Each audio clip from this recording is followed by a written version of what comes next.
Hello friends, welcome to savage point. நான் உங்கள் ASK. So இன்றைக்கி இந்த டாப்பிக்கில் இந்தியன் சினிமாவில் ஃபியூச்சரில் வரக்கூடிய ஆன்டிசிபேட்டடான சீக்வல் ப்ராஜெக்ட்ஸ்லாம் என்ன அப்படின்னு தான் இன்றைக்கி இந்த வீடியோவில் நம்ம பார்க்க போகிறோம். இது வந்து பார்த்தீங்கன்னா பார்ட் 3 வீடியோ. ஆல்ரெடி நம்ம சேனல்லே பார்ட் 1 பார்ட் 2 வீடியோஸ் போட்டுட்டோம். அதில் ஒரு சில முக்கியமான ஆன்டிசிபேட்டட் ப்ராஜெக்ட்ஸையும் கவர் பண்ணிட்டோம். ஸோ அதனால் இந்த லிஸ்ட்டில் இதை விட்டீங்க அதை விட்டீங்க அப்படின்லாம் சொல்லிட்டு கமெண்ட் பண்ணாதீங்க. அந்த லிஸ்ட்டையும் பார்த்துட்டு வந்துட்டு கமெண்ட் பண்ணுங்கள். பிகாஸ் நீங்கள் இப்போ இங்கே கமெண்ட் பண்ணுற படங்கள் மேபி அந்த வீடியோஸில் நம்ம ஆல்ரெடி போட்டிருக்க வாய்ப்புகள் இருக்குது. தென் நேற்று நம்ம Hulk vs sentry vs video போட்டிருந்தோம். ஸோ அந்த வீடியோக்கு அமேசிங்கான ஒரு ரெஸ்பான்ஸ், லைக் வந்து ஓஜி சப்ஸ்கிரைபர்ஸ்னு சொல்லலாம். ஸோ மறுபடியும் வந்து வேர்சஸ் போடுங்க ப்ரோ அப்படின்னு சொல்லிட்டு கமெண்ட் செக்ஷன்ல நிறைய பேர் ஆர்வமாக கேட்டுட்டு இருக்கீங்க. கண்டிப்பா சப்போர்ட் கிடைச்சது பழைய வீடியோஸ்க்கு அப்படின்னா நிச்சயமா வேர்சஸ் ஃபேண்டசி பேட்டில் இதெல்லாம் எடுத்து கண்டினியூ பண்ணலாம் அப்படின்ற ஒரு ஐடியால இருக்கேன். தொடர்ந்து சப்போர்ட் பண்ணுங்க.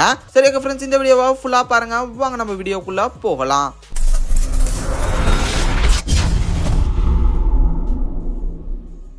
லக்ஷ்மி ஆர்கானிக்ஸ் நம்ம இயற்கையான முறையில தேன் பண்ணி அமைத்து அதுல இருந்து சேகரிக்கக்கூடிய தேனை எந்தவித கலப்படமும் இன்றி விற்பனை பண்ணிக்கிட்டு வரும். அதோட சுத்தமான தேனை தாண்டி வேல்யூ ஆடட் ப்ராடக்ட்ஸ் சொல்லக்கூடிய தேன் ஊரல் வகைகள், அதாவது பன்னீர் ரோஜா குல்கந்து, தேன் அத்தி, தேன் பேரிச்சை, தேன் இஞ்சி, தேன் பூண்டு, தேன் முந்திரி, தேன் உலர்பழங்கள்னு சொல்லிட்டு கிட்டத்தட்ட 8 வகையான ப்ராடக்ட்ஸ் நம்ம விற்பனை பண்ணிக்கிட்டு வரோம். ஒருவேளை உங்களுக்கும் உங்க ஃபேமிலிக்கும் சுத்தமான தேன் மற்றும் தேன் ஊரல் வகைகள் வேணும் அப்படின்னு நினைச்சீங்கன்னா மறக்காம ஸ்கிரீன்ல தெரியுற நம்பரை கான்டாக்ட் பண்ணுங்க. மேலும் நம்ம நிறுவனத்தை பத்தி தெரிஞ்சுக்க டிஸ்கிரிப்ஷன்ல கொடுத்திருக்கிற நம்மளோட லக்ஷ்மி ஆர்கானிக்ஸ் இன்ஸ்டாகிராம் பேஜை தொடர்ந்து ஃபாலோ பண்ணி சப்போர்ட் பண்ணுங்க. இப்போ வாங்க கண்டென்ட் குள்ள போகலாம். லிஸ்ட்ல 8ஆவதா இருக்கிறது தீரன் அதிகாரம் பாகம் 2. ஸோ இந்த ஒரு படத்துக்கான சீக்வல் வந்து ஆல்ரெடி ரெடி ஆயிடுச்சு. படத்தோட ஷூட்டிங்லாம் போறாங்க அப்படின்னு சொல்லிட்டு கிட்டத்தட்ட நியூஸ்லாம் கிடைச்சிருந்தது. அந்த டைம்ல தான் வினோத் வந்து ஜனநாயகன் படத்துல வந்து கமிட் ஆயிட்டு அதுக்கப்புறம் டோட்டலி இந்த ஒரு படம் கொஞ்சம் தள்ளி போயிடுச்சு. பட் இருந்தாலும் நிச்சயம் இந்த ஒரு ப்ராஜெக்ட் வரும் அப்படின்ற மாதிரி பேசிக்கிருக்காங்க. இந்த ஒரு ப்ராஜெக்ட் வரும்னா அப்ப இது எதை ஃபோக்கஸ் பண்ணி இருக்கும்ன்ற கேள்விகள் இருக்குல்ல. லைக் இது தீரன் அதிகாரம் பாகம் 1 அந்த ஒரு கதையோட சேர்ந்து அதோட அந்த ஒரு கேனான் ஈவெண்டா இந்த ஒரு ஸ்டோரி போதா, இல்ல இது மாதிரியான ஒரு சில உண்மை சம்பவங்களை வச்சு ஒரு இன்ட்ரெஸ்டிங்கான கேஸ், லைக் இப்ப எப்படி ஹிட் சீரிஸ் ஒவ்வொரு ஜோன்ல இருக்கக்கூடிய ஒவ்வொரு கேஸை நோக்கி போகுது, அது மாதிரி இது மேபி ஒவ்வொரு ஊர்ல இருக்கக்கூடிய ஒவ்வொரு ஸ்டேட்ஸ்ல இருக்கக்கூடிய அந்த ஒரு ஒரிஜினல் ஈவெண்ட்ஸை பேஸ் பண்ணி வரக்கூடிய ட்ரையாலஜி மாதிரி இல்லைன்னா ஒரு பிரான்ச்சைஸ் மாதிரி இதை கொண்டு போகணும்னு வினோத் பாக்குறாரா என்ன ஏதுன்றத ஃபர்தரா இந்த படத்தோட ஷூட்டிங்லாம் ஸ்டார்ட் ஆகும் போது தான் நமக்கு தெரியும். பட் இப்படி ஒரு சீக்வல் ஒன்று ரெடி ஆகிட்டு இருக்கு. அதுவும் முக்கியமான ஒரு ஆன்டிசிபேட்டடான ஒரு சீக்வல் தான். லிஸ்ட்ல 7ஆவதா இருக்கிறது முஞ்சியா பார்ட் 2. மோட்டாக் யூனிவர்ஸை பொறுத்த வரையும் சூப்பர் நேச்சுரல் வேர்ல்டுன்னு சொல்லலாம். ஸோ அங்கே வந்து கோஸ்ட்டும் இருக்கும், அனிமல்ஸ் மாதிரியான கிரியேச்சர்ஸும் இருக்கும், எல்லாமே மிக்ஸ் பண்ணா ஒரு சூப்பர் நேச்சுரல் யூனிவர்ஸ்னு வச்சுக்கோங்களேன். அதில் முஞ்சியா அப்படின்னு சொல்லிட்டு லாஸ்டே ஒரு சூப்பர் படம் ரிலீஸ் ஆயிருந்தது. அது பலருக்கும் ரொம்ப பிடிச்சிருந்தது. இந்த ஒரு யூனிவர்ஸ்ல அடுத்து வரக்கூடிய பாகம் 2 படமா இதுக்கு இப்போ அனௌன்ஸ்மெண்ட்லாம் கிடைச்சிருக்கு. கூடி சீக்கிரம் இந்த படம் வரப்போகுது. ஸோ அந்த ஒரு படத்துல ஆல்ரெடி முஞ்சியாவை டிஃபீட் பண்ணிட்டாங்க. இதுல வரக்கூடிய முஞ்சியா என்ன, இது மறுபடியும் அதே முஞ்சியா ரிட்டர்ன் ஆயிருக்கு அப்படின்ற பல கேள்விகள். தென் இது மட்டும் இல்லாம இது வந்து ஒரு யூனிவர்ஸா பில்ட் பண்றாங்களா அப்படி பார்க்கும்போது ஸ்ரீ, அதுக்கப்புறம் வெஹந்தியா, அதுக்கப்புறம் முஞ்சியா, ஸோ இதெல்லாம் வந்து ஒன்னா சேர்த்து இது என்ன மாதிரி கொண்டு போறாங்கன்ற பல ஆன்டிசிபேட்டடான ப்ராஜெக்ட்ஸ் மத்தியில இதுவும் ஒரு ஆன்டிசிபேட்டடான ப்ராஜெக்டை இருக்குன்றனால இந்த ஒரு சீக்வல் மேலேயும் ஒரு பெரிய எதிர்பார்ப்பே இருக்கு. லிஸ்ட்ல 6ஆவதா இருக்கிறது லூசிஃபர் பார்ட் 3. இப்போ ரீசெண்டாக தான் ரிலீஸ் ஆச்சு லூசிஃபர் பார்ட் 2 எம்புரான். அந்த ஒரு படத்தில் வந்து பார்த்தீங்கன்னா ஒரு கிளிஃபேங்கர் தான் முடிச்சாங்க. லைக் இதுக்கு அடுத்து வரக்கூடிய பார்ட்டில் தான் வந்து பார்த்தீங்கன்னா ஸ்டீஃபன் என்கிற ஆப்ரஹாம் குரேஷி, ஸோ இவரோட ஆர்ஜின் என்ன அப்படின்றது நமக்கு தெரிய போகுது. மோகன்லால் சாரோட அந்த ஒரு ஏர்லி ஸ்டேஜஸ், அவர் எப்படி இவ்வளோ பெரிய இடத்துக்கு வந்தாருன்ற ஆர்ஜின். தென் இது மட்டும் இல்லாமல் வில்லனுக்கும் இவருக்கான அந்த ஒரு கிளாஷ் எப்படி அமைய போகுது இப்படின்ற பல விஷயங்கள்லாம் பார்ட் 3ல தான் இருக்கு. அதுக்கான ஒரு லீடையும் பயங்கரமாக கொடுத்து முடிச்சிருக்காங்க. ஸோ இப்போ இந்த படமும் வந்து பார்த்தீங்கன்னா பயங்கர கலெக்ட் பண்ணி ஒரு பெரிய ரெக்கார்டை செட் பண்ணிருக்கு. 200 crores கிட்ட கலெக்ட் பண்ணிச்சு அப்படின்னு சொல்றாங்க. அப்படி பார்க்கும்போது நிச்சயமா லூசிஃபர் பார்ட் 3யும் வரும். அதை இப்போ ரீசெண்டா பிருத்திவிராஜ் சாரும் வந்து பார்த்தீங்கன்னா கன்ஃபார்ம் பண்ணியிருக்காங்க. அப்படி பார்க்கும்போது மேபி மாலிவுட் இண்டஸ்ட்ரியில ஒரு முக்கியமான ஒரு ஆன்டிசிபேட்டடான ஒரு சீக்வலா லூசிஃபர் 3 இருக்கும். லிஸ்ட்ல 5ஆவதா இருக்கிறது பிரேமலோ பார்ட் 2. பிரேமலோ பார்ட் 1 கண்டிப்பா எல்லாருக்குமே தெரியும், ஒரு சர்ப்ரைஸான ஒரு ஹிட், ஃபீல் குட்டான ஒரு படம். எல்லாருக்குமே இந்த படம் ரொம்ப பிடிச்சிருந்தது. முக்கியமா தமிழ் டப்லாம் வந்ததுக்கு அப்புறம் இந்த ஒரு படம் வந்து ஒரு மாசத்துக்கு அதை வச்சு பேசினாங்க. அதை வச்சு பெரிய கண்டென்ட்டே ஓடிச்சு. அந்த மாதிரி ஒரு தரமான ஒரு படமா பிரேமலோ இருந்தது. இந்த ஒரு படத்துக்கான பார்ட் 2 அனௌன்ஸ்மெண்ட் வந்தோடனே ஆஹா என்னடா அப்படின்னு சொல்லிட்டு எல்லாருமே ஆர்வமா வெயிட் பண்ணிட்டு இருக்காங்க. அடுத்த வருஷம் வந்து பாத்தீங்கன்னா இந்த படத்தோட பார்ட் 2 வரும் அப்படின்ற மாதிரியும் இப்போ அஃபிஷியலா சொல்லியிருக்காங்க. ஒரு பெரிய எதிர்பார்ப்பு இருக்கு. லைக் அந்த ஒரு லவ் என்ன ஆக போகுது, அவர் வேற லண்டன் போயிட்டாரு, மறுபடியும் இவங்க எப்படி சேர போறாங்க, இவங்க 2 பேரோட லவ்ல இன்னும் என்னென்ன அப்ஸ் அண்ட் டவுன்ஸ் எல்லாம் இருக்க போகுது இப்படின்ற பல கேள்விகள், பல ஆச்சரியமான விஷயங்கள்லாம் வந்து இந்த ஒரு பிரேமலோ பார்ட் 2 மேல இருக்குது. இதுவுமே வந்து பாத்தீங்கன்னா மலையாளம் இண்டஸ்ட்ரியில அப்கமிங் சீக்வல்ஸ்ல மோஸ்ட் ஆன்டிசிபேட்டடான ஒரு சீக்வலா இருக்கு. லிஸ்ட்ல நாலாவதா இருக்கிறது ஹிட் பார்ட் 4. நிச்சயமா ஹிட் பார்ட் 4 வரதான் போகுது. அதுக்கான ஒரு லீடை கொடுத்து முடிச்சிருக்காங்க. லைக் கார்த்தி சார் ஹிட் 3யோட படத்துல லாஸ்ட்ல ஒரு கேமியோ மாதிரி கூப்பிட்டு நமக்கு வந்து ஒரு பெரிய ஹிண்டே கொடுத்துட்டாங்க.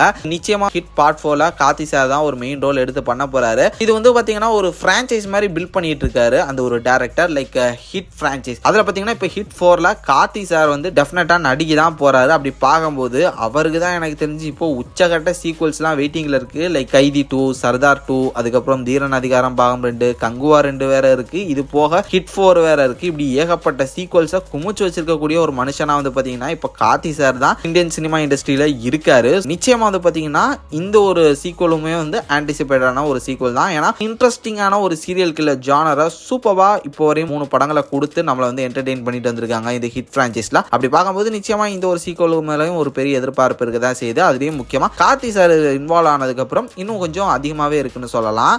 லிஸ்ட்ல 3ஆவதா இருக்கிறது மாஸ்டர் 2.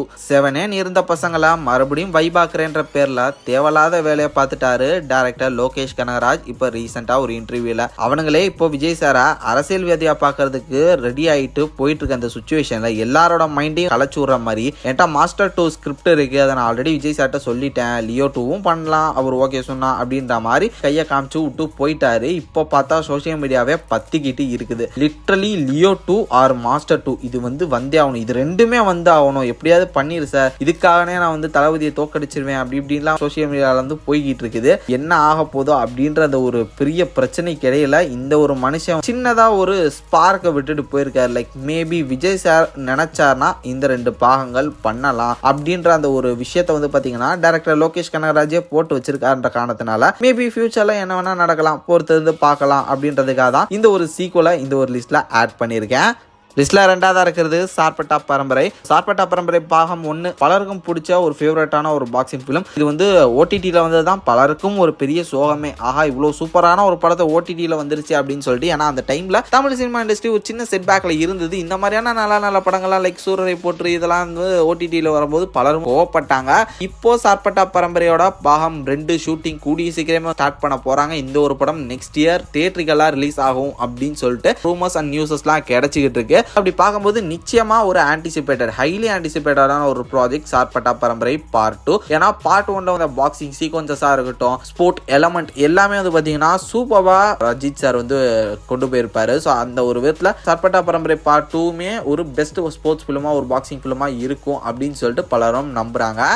ஸோ ஃபைனலி நம்ம லிஸ்ட்ல நம்பர் 1 பொசிஷன்ல இருக்கிறது Vikram part 2. Yes Vikram part 2 இந்த ஒரு படம் தான் எல்சியோட ஒரு என் கேம் அப்படின்ற மாதிரி லோகேஷ் கனகராஜே கன்ஃபார்ம் பண்ணிட்டாரு. இப்போ அவருக்கு அடுத்து வந்து பார்த்தீங்கன்னா கைதி 2, அதுக்கப்புறம் டேரக்டா நிச்சயமா விக்ரம் 2 தான். ஏன்னா அதுதான் ஃபைனலா எல்லாத்தையும் ஒன்று சேர்க்கிற ஒரு படம். அப்படி பார்க்கும்போது மோஸ்ட்லி ஹைலி ஆன்டிசிபேட்டடான ஒரு ப்ராஜெக்டா இந்த ஒரு தமிழ் இண்டஸ்ட்ரியிலே இருக்கும். ஏன்னா ஒரு 3 or 4 ஆக்டர்ஸ் ஒன்று சேர போற படம். இந்த இண்டஸ்ட்ரியிலே இப்போதைக்கு ஒரு பெரிய டேரக்டா இருக்கக்கூடிய லோகேஷ் கனகராஜ் இந்த இண்டஸ்ட்ரியில இருக்கக்கூடிய பெரிய டாப் ஆக்டர்ஸ் எல்லாரையும் ஒன்று சேர்த்து பெரிய பிரம்மாண்டமான ஒரு படம் லைக் இந்த ஒரு எல்சியூ கான்செப்ட்ல அப்படின்னும் போது நிச்சயமா ஹைலி ஆன்டிசிபேட்டட் ப்ராஜெக்டா இது வந்து இருக்கும். அதுல எந்த விதமான சந்தேகமும் இல்ல. அதனால தான் இந்த லிஸ்ட்ல நான் 1 பொசிஷன்ல வச்சிருக்கேன். ஏன் படம் ரிலீஸ் ஆகிற வரையும் நம்ம தமிழ் இண்டஸ்ட்ரியில எந்த படமும் வந்து பாத்தீங்கன்னா 1000 crores கலெக்ட் பண்ணலனா மேபி அந்த படம் தான் கலெக்ட் பண்றதுக்கான வாய்ப்புகள் இருக்கு. ஏன்னா இந்த ஒரு படத்துக்கு தான் அப்பேற்பட்ட ஒரு கெப்பாசிட்டியும் இருக்கு ஃபியூச்சர்ல. அதனால தான் வந்து பாத்தீங்கன்னா இந்த லிஸ்ட்ல நான் 1 பொசிஷன்ல வச்சிருக்கேன். தென் இதை தாண்டி உங்களுக்கு ரொம்ப பிடிச்ச அப்கமிங் சீக்வல் என்ன, இந்த படத்தை கண்டிப்பா நான் தியேட்டர்ல பார்த்தே ஆகணும்னு நினைக்கிறேன்ப்பா அப்படின்னு நீங்க நினைக்கிற படங்கள் என்னன்றதை மறக்காம கீழே கமெண்ட் செக்ஷன்ல மென்ஷன் பண்ணுங்க. சரி ஓகே ஃப்ரெண்ட்ஸ், இதே மாதிரி தொடர்ந்து நிறைய இன்ட்ரெஸ்டிங்கான வீடியோஸ் பார்க்கறதுக்கு மறக்காம நம்ம சாவேஜ் பாயிண்ட் சேனலை சப்ஸ்கிரைப் பண்ணி அந்த பெல் ஐகானை பிரஸ் பண்ணிக்கங்க. அடுத்த ஒரு இன்ட்ரெஸ்டிங்கான வீடியோலாம் நாளைக்கு மீட் பண்றது வரையும் tata bye bye, take care from A Square.